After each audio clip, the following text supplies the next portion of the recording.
waxaan maanta joogaa suuqa wareega oo lagu qabtay beerta nabadda magaalada Muqdisho aadan ugu riyaaqsanahay sababtoo ah galabta ugu dambayso oo maalinta saddexaad oo jimco ahaan soo aaday anigoo indhaynaayo waxaan aad ugu faraxsanahay dalka isbedelada ka socdaan waa isdhaxgalka bulshada waxa dhalinyaro iyo hooyo iyo caruur jiiday ma malayn kartid waa sidii banooniga oo kale isboortiga waxa la soo dhigay wixii bakaaro oo bariga Afrika oo dhan suuqa kaliya oo ka turjuma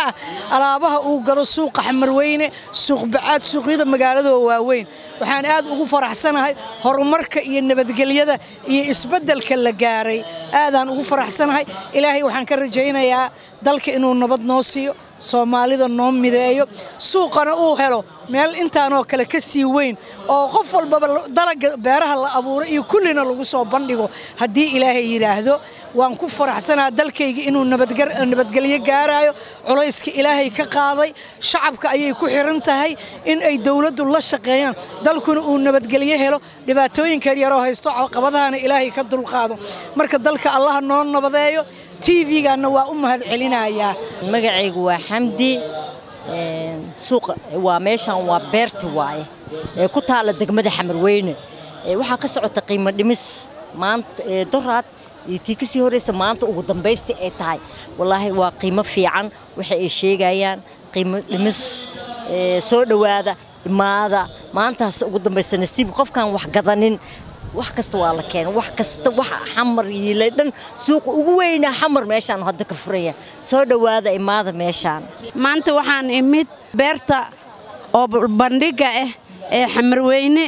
ayaan ka soo qayb galay aad iyo aad ayay ii cajabiyeen suuqa waxa la soo bandhigay buugaag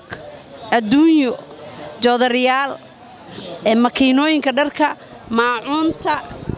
maacunta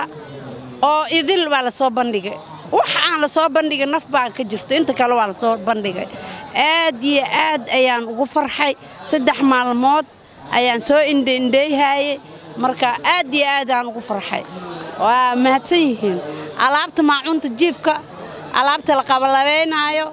xalwada turkiga dahabshiil waa ka soo qayb gashay alaabaha kale waxaana ka soo qayb galin alaabta carfista